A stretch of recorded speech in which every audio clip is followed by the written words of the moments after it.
जी, अस्सलाम वालेकुम dear students. I am professor Ramis Ali. I am here to teach class 10th physics. Students, आज हमने chapter number 10 का topic जो है 10.5 ये डिस्कस करना है, the name of latent heat. ये आपका लॉन्ग क्वेश्चंस है, ठीक है। और ये शॉर्ट भी आ सकता है और लॉन्ग भी आ सकता है एग्जाम में, ठीक है। तो सबसे पहले तो हम डिस्कस करते हैं कि लेटेंट हीट से क्या मुराद है। अब स्टूडेंट, लेटेंट हीट जो है बेसिकली यहाँ पे मैंने लिखा हुआ है, लेटेंट हीट का मतलब होता है छुपी हुई हीट। मतलब कि वो हीट जो कि आपको ना नज़र आए, जिसका इफ़ेक्ट जो है बेसिकली वो आपको ना नज़र आए, छुपी हुई हीट है, ठीक है। तो इसके बारे में हमने डिस्कस करना है। इससे पहले अगर हम देखें हीट जो है ना बेसिकली स्टूडेंट्स, फॉर एग्ज़ाम्पल जैसे कि जो आप चूल्हे पे तवा रखते हैं, ठीक है, आप हीट को इंक्रीज़ करते हैं, फायर की इंटेंसिटी को इंक्रीज़ करते हैं, तो ज़ाहिर-सी बात है जब आप उसके करीब हाथ लेके जाते हैं तो आपको गर्म फ़ील होता है। इसका मतलब ये है कि वहाँ पे हीट क्या हो रही है स्टूडेंट, इंक्रीज़ हो रही है। यहाँ पे लेटेंट हीट के केस के अंदर स्टूडेंट क्या होता है कि आप बेसिकली हीट को इंक्रीज़ करेंगे, लेकिन उसका जो इफ़ेक्ट है ना हीट का, वो आपको नज़र नहीं आएगा। इस चीज़ को आपने थोड़ा समझना है, ठीक है। पहली बात तो ये है कि स्टूडेंट जब आप किसी सिस्टम पे हीट अप्लाई करते हैं, यहाँ मैंने लिखा हुआ है देखें, तो 2 चीज़ों के अंदर चेंज आता है स्टूडेंट। किन-किन चीज़ों के अंदर चेंज आता है? 2 चीज़ों के अंदर, ठीक है। अब वो कौन-सी होती हैं? या तो वो टेम्परेचर चेंज होगा या उसकी क्या होगी, स्टेट चेंज होगी। मतलब कि अगर लिक्विड में है, गैस में है, लिक्विड में, आइस में है, वाटर में, इस चीज़ की मैं बात कर रहा हूँ। हीट अप्लाई करने से 2 चीज़ें चेंज होंगी, या तो उसका टेम्परेचर चेंज होगा या उसकी स्टेट चेंज होगी, ठीक है स्टूडेंट्स। अब देखिए यहाँ पे जो आइस है, आइस बेसिकली माइनस टेम्परेचर में जाकर आइस बनती है। अब यहाँ पे -30 मैंने लिखा हुआ है। अब स्टूडेंट यहाँ हमने क्या करना है, हीट को ना, टेम्परेचर को इंक्रीज़ करना है। हम क्या करेंगे, इस आइस का जो टेम्परेचर है वो 30, 25, 20, 0 डिग्री सेल्सियस पर लेके आएँगे। अब 0 डिग्री सेल्सियस स्टूडेंट्स ऐसा टेम्परेचर है जो कि बेसिकली आइस को वाटर के अंदर, लिक्विड के अंदर क्या करता है, कन्वर्ट करता है, ठीक है स्टूडेंट्स।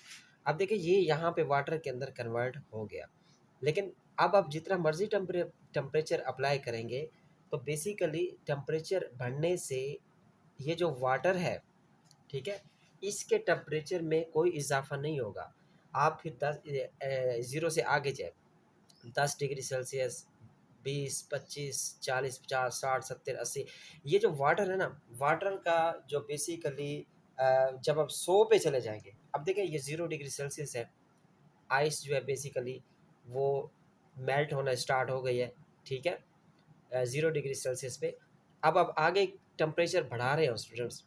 अब आगे आपने क्या किया है, टेम्परेचर आपने बढ़ाया 100, क्या बढ़ा दिया आपने, 100 डिग्री सेल्सियस। अब उसमें 100 डिग्री सेल्सियस पे क्या होता है कि वाटर जो है बेसिकली किसके अंदर कन्वर्ट हो गया है, स्टीम के अंदर कन्वर्ट हो गया है। यहाँ पे देखें, अगर आप वाटर के केस के अंदर भी देखिए, जब तक ये 0 डिग्री सेल्सियस आइस मेल्ट हो गई, आप टेम्परेचर बढ़ाते गए, बढ़ाते गए, बढ़ाते गए, क्योंकि आइस लिक्विड के अंदर कन्वर्ट तो हो गई थी 0 डिग्री सेल्सियस पे। आप टेम्परेचर बढ़ाते गए, बढ़ाते गए, बढ़ाते गए, वाटर को, फिर लिक्विड को कुछ भी नहीं हुआ। लेकिन जब आप, वो टेम्परेचर कहाँ गया? जब आप 100 डिग्री सेल्सियस पे पहुँचे, this is the melting point of the water. ये वो पॉइंट है जहाँ पे वाटर जो है कन्वर्ट हो जाएगा। मैंने यही कहा है ना कि आप हीट अप्लाई करने से या तो टेम्परेचर बढ़ता है या तो स्टेट में चेंज आता है। देखिए 99 डिग्री सेल्सियस पर तो कोई भी इसके अंदर जो टेम्परेचर है वो चेंज नहीं आया, लेकिन जैसे 100 हुआ है, ये वाटर किसके अंदर कन्वर्ट हो गया स्टूडेंट, स्टीम के अंदर कन्वर्ट हो गया। अब यहाँ पे छुपी हुई हीट से क्या मुराद है, वही है कि आपने 0 से 100 तक टेम्परेचर दिया, लेकिन टेम्परेचर इंक्रीज़ नहीं हुआ, लेकिन 100 पे ये वाटर की स्टेट चेंज होगी। मैंने कहा कि हीट जो है बेसिकली 2 चीज़ें चेंज करती हैं, इनमें से एक करेगी, या तो स्टेट चेंज करेगी या फिर टेम्परेचर चेंज करेगी, ठीक है। तो यहाँ पे बेसिकली स्टार्ट के अंदर तो टेम्परेचर हमने चेंज किया, लेकिन आइस जो है बेसिकली वो 0 पर मेल्ट हुई, उससे पहले वाला टेम्परेचर कहाँ गया, बेसिकली वो स्टेट को चेंज कर रहा था, ठीक है। तो मतलब कि अब देखिए इसकी डेफिनेशन क्या है कि latent heat is the heat energy required to change the state of substance, कि सब्सटेंस की जो स्टेट है वो चेंज करने के लिए हीट जो दी जाती है विदाउट चेंजिंग इट्स टेम्परेचर, उसका टेम्परेचर दिए बगैर, टेम्परेचर चेंज किए बगैर अगर आप उसकी स्टेट चेंज कर देते हैं तो इसे हम क्या कहते हैं, लेटेंट हीट कहते हैं। अब यहाँ पे देखें, हमने 100 पे चले गए थे, वाटर का जो मेल्टिंग पॉइंट है 100 है, इससे ऊपर अगर आप हीट दें तो इसे कुछ भी नहीं होगा, बल्कि इसकी क्या हो जाएगी, स्टेट चेंज हो जाएगी। तो वो जो जो हीट दे रहे थे वो बेसिकली कौन सी हीट थी, लेटेंट हीट थी, जो कि उसने उसकी स्टेट चेंज कर दी, ना कि उसका टेम्परेचर चेंज किया। ठीक है स्टूडेंट्स, नेक्स्ट चलें। नेक्स्ट है लेटेंट हीट ऑफ फ्यूजन। अब ये जो student latent heat of fusion है इसे भी हम डिस्कस करते हैं।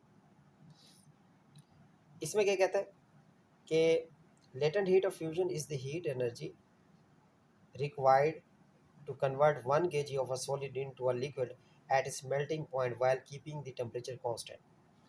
वो कहता है कि जो लेटेंट हीट ऑफ फ्यूजन है स्टूडेंट, ये एस हीट एनर्जी रिक्वायर्ड है 1 kg ऑफ सॉलिड को किस में कन्वर्ट करने के लिए, लिक्विड के अंदर कन्वर्ट करने के लिए उसके मेल्टिंग पॉइंट पर, लेकिन टेम्परेचर क्या होना चाहिए, कांस्टेंट होना चाहिए। तो सॉलिड जो है बेसिकली स्टूडेंट्स लिक्विड के अंदर जब चेंज होता है इसको हम क्या कहते हैं student, latent heat of fusion कहते हैं। ठीक है, when A solid melts into liquid it absorbs heat without rise in temperature. This heat is used to break the strong bonds between solid particles, allowing them to move freely as a liquid। अब basically क्या होता है, जब आप उस solid को heat student provide कर रहे होते हैं, ठीक है, तो उसके अंदर जो बॉन्ड्स होते हैं वो क्या होते हैं, ब्रेक होते हैं। और बॉन्ड्स ब्रेक होते हैं पार्टिकल्स के, सॉलिड के पार्टिकल्स के दरमियान, जो कि मूव कर रहे होते हैं, फ्रीली मूव कर रहे होते हैं, जैसे कि लिक्विड के अंदर होता है। ठीक है, अच्छा दूसरा ये है कि इसे हम क्या कहते हैं, लेटेंट हीट ऑफ फ्यूजन कहते हैं। अच्छा, इसका जो बेसिकली फार्मूला होता है स्टूडेंट वो होता है Q is equal to MLF। यहाँ पे Q क्या स्टूडेंट, हीट एनर्जी है जो कि आप दे रहे हैं उस लिक्विड को या सॉलिड को। ठीक है, और LF क्या, लेटेंट हीट ऑफ फ्यूजन है। यहाँ F से मुराद क्या होता है, फ्यूजन होता है। M क्या, मास ऑफ द सब्सटेंस है। ठीक है, अच्छा जी यहाँ पे देखते हैं ये जो टिड बिट है इसे भी डिस्कस कर लेते हैं। व्हेन आइस मेल्ट और water boils, energy is working hard behind the scenes to break bonds between molecular, but the thermometer does not show any rise in temperature. ये वही बात होगी कि आइस को वाटर के अंदर, आइस या वाटर जो है उसको आप क्या दे रहे हैं, एनर्जी दे रहे हैं। ठीक है, वो जो हीट आप उसे अप्लाई कर रहे हैं वो उसके जो बॉन्ड्स हैं उससे टूटने में मदद दे रही है, लेकिन उसका थर्मोमीटर से कोई भी थर्मोमीटर जो है वो शो नहीं कर रहा कि जिस लिक्विड को जिस आइस को मेल्ट कर रहे हैं उसके अंदर टेम्परेचर इंक्रीज़ हो रहा हो। लेकिन टेम्परेचर इंक्रीज़ नहीं होता क्योंकि उसके बॉन्ड्स के अंदर वो जो एनर्जी आप दे रहे होते हैं वो यूज़ हो जाती है। ठीक है, इसलिए वो कहते हैं thermometer does not show any rise in temperature. ठीक है स्टूडेंट्स, नेक्स्ट क्या है, नेक्स्ट एक एग्जांपल है, उस एग्जांपल को हम डिस्कस करते हैं। अब यहाँ पे देखिए स्टूडेंट्स, जो एग्जांपल उसने दी हुई है, पहले तो लेटेंट हीट ऑफ फ्यूजन की दे रहा है कि ice at 0 degree absorb heat but remain 0 degree until it completely melt into water. देखिए वो कहता है कि जो आइस है वो 0 डिग्री सेल्सियस टेम्परेचर जो है वो ऑब्जॉर्व करती है, लेकिन 0 डिग्री सेल्सियस पर ही वो कम्प्लीटली मेल्ट हो जाती है, किसके अंदर, वाटर के अंदर मेल्ट हो जाती है। This is the latent heat of fusion की एग्जाम्पल है। आगे एक स्टूडेंट्स एक इंफॉर्मेशन भी है कि latent heat of fusion ice, इसकी जो हीट है बेसिकली कांस्टेंट होती है स्टूडेंट्स, ये आप न्यूमेरिकल के अंदर भी यूज़ कर रहे होते हैं। तो ये आपका क्या है, यहाँ पे MCQs है। ठीक है, MCQs है, और meaning 3.36 10⁵ joules of the heat is needed to melt 1 kg of ice into water. मतलब कि इतनी हीट आपके पास होगी तो आइस वाटर के अंदर क्या हो जाएगी, कन्वर्ट हो जाएगी। ठीक है, आगे एक एग्जाम्पल है, इंपॉर्टेंट है। वो कहते हैं कि how much heat is required to melt 600 gram of ice at 0 degree Celsius into water as 0 degree Celsius. कहते हैं कितनी हीट आपको ज़रूरत पड़ेगी कि आप जो 6 ग्राम आइस है उसे मेल्ट करें 0 डिग्री सेल्सियस पर। लेटेंट हीट ऑफ फ्यूजन आपको यहाँ पे दी हुई है स्टूडेंट, ये कांस्टेंट होती है। ठीक है, तो मैथ्स की तरह 600 ग्राम, इसको हम केजी में कन्वर्ट करने के लिए 1000 से क्या करते हैं, डिवाइड करते हैं, तो 0.6 kg आ गया। ठीक है स्टूडेंट्स, आपने ये वैल्यू लिखनी है। ठीक है, 0.6 kg, यहाँ पे थोड़ी सी मिस्टेक है। 0.6 kg आपने यहाँ पे लिख लिया, ठीक है। ये भी लिखने से आपका आंसर आ जाता है, लेकिन आप ये लिख लेना, कैलकुलेटर से ये आंसर आ रहा है, ठीक है। अच्छा जी नेक्स्ट।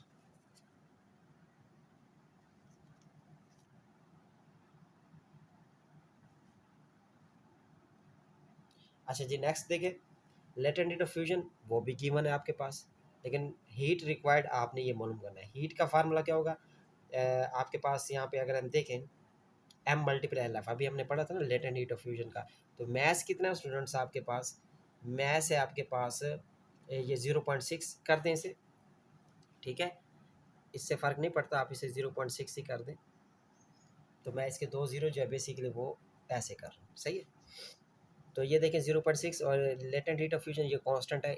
अगर 0.6 को 3.36 से मल्टीप्लाई करते हैं स्टूडेंट, तो आंसर क्या आता है 2.016 मल्टीप्लाई 10⁵ वैसे का वैसे आ गया।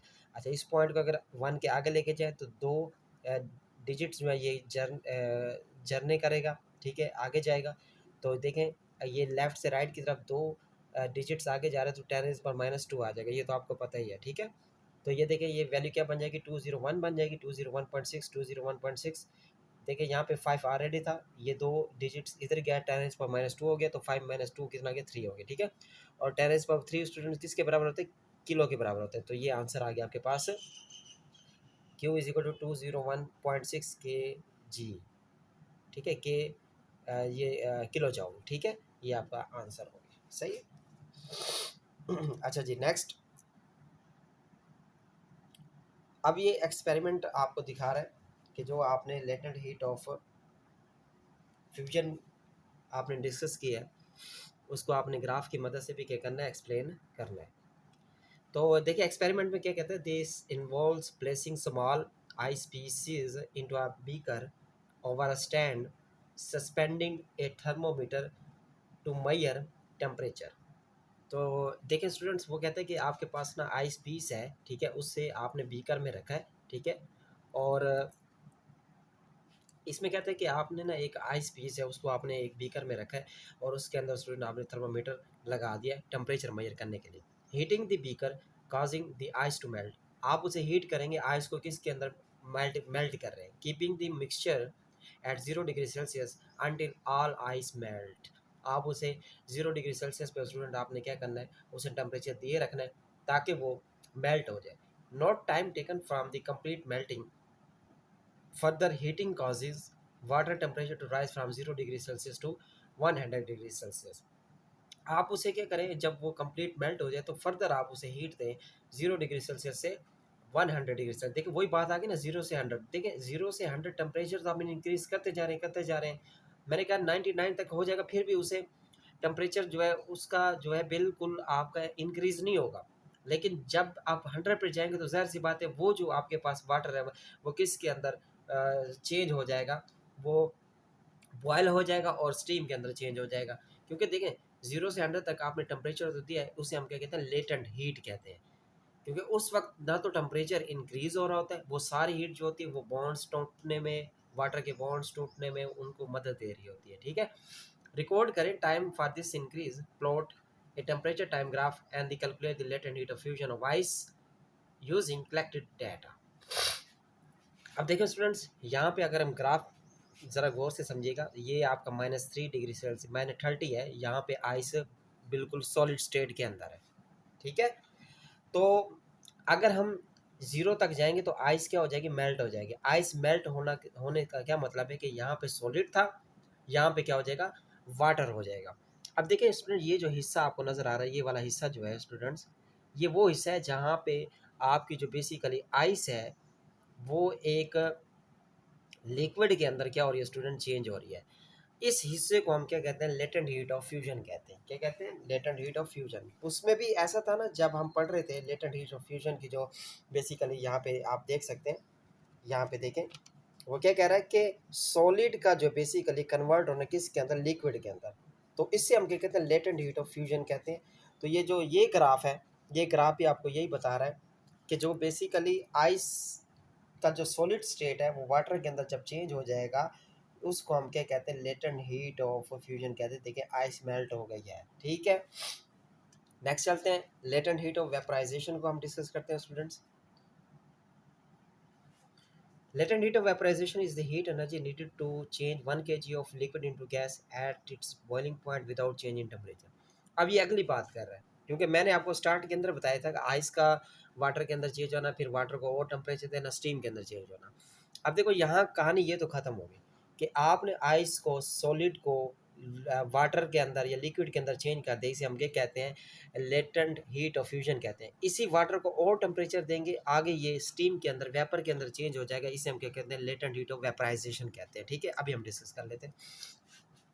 When a liquid change into gas, it absorbs heat, but its temperature remain constant. Temperature उसका क्या रहता है, constant रहता है, until the entire liquid has evaporated, यहाँ तक कि सारा liquid जो है वो किसके अंदर चेंज हो जाता है, वेपर के अंदर चेंज हो जाता है। ठीक है, बखरात के अंदर।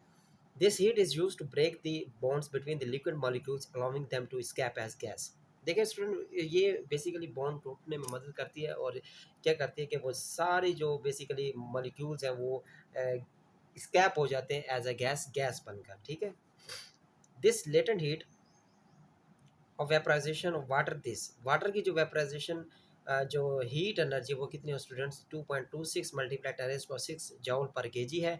और आइस की कितनी थी स्टूडेंट वहाँ पे, वो थी 3.36 मल्टीप्लाई 10⁻5 थी। ठीक है, ये लेटेंट हीट ऑफ फ्यूजन और latent heat of vaporization fix होती है, कांस्टेंट होती है। ठीक है, this means this heat energy needed to convert 1 kg of water into steam at 100 degree Celsius. कहते हैं इतनी एनर्जी अगर आप वाटर को देते हैं तो वो स्टीम के अंदर कन्वर्ट कर देगा एट 100 डिग्री सेल्सियस पे। द लेटेंट हीट ऑफ, आगे हम देखते हैं इसे क्या कहते हैं।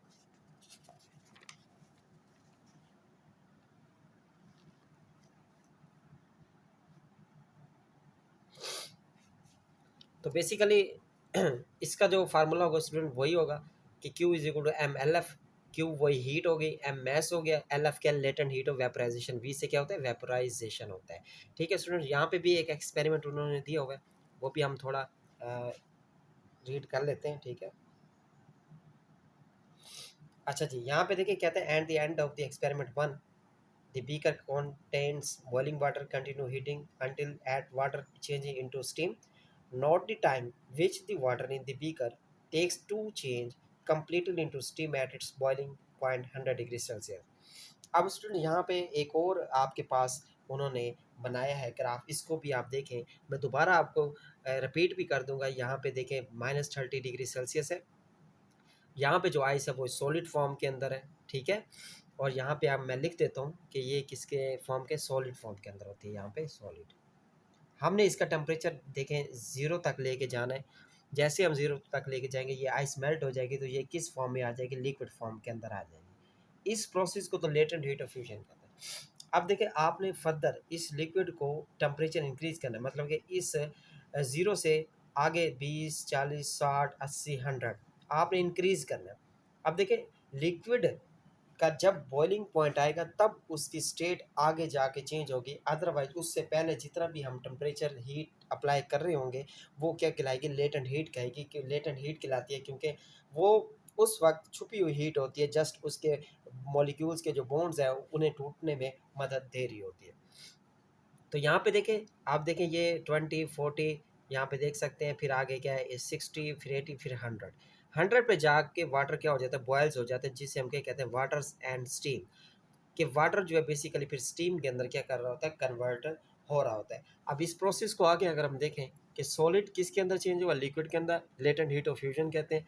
यही जो बेसिकली लिक्विड है ये स्टीम के अंदर आगे कन्वर्ट हो गया, तो ये जो प्रोसेस है, ये वाला प्रोसेस जो है, इसे हम लेटेंट हीट ऑफ वेपराइजेशन कहते हैं, L F, latent heat of vaporization कहते हैं। अब उम्मीद है आपको ये ग्राफ भी समझ आ गया होगा। ठीक है, उसके बाद स्टूडेंट्स ये जो आपको टेबल नज़र आ रहा है, ये टेबल आप देखें कि melting point, boiling point, latent heat of fusion, latent heat of vaporization of the some common substance है। ठीक है, इनको आपने एज अ MCQs के तौर पे तैयार करना है, ताकि एग्ज़ाम में कोई भी अगर MCQs इस टेबल में से आ जाते हैं आप परेशान ना हो। तो डेली बेसिस पे आप दो दो तैयार करें तो इंशाल्लाह आपको ये सारे तैयार हो जाएंगे फिंगर टिप्स पे। ठीक है, तो उम्मीद है स्टूडेंट्स ये लेक्चर आपको समझ आ गया होगा। अपना ख्याल रखिएगा, अल्लाह हाफिज़।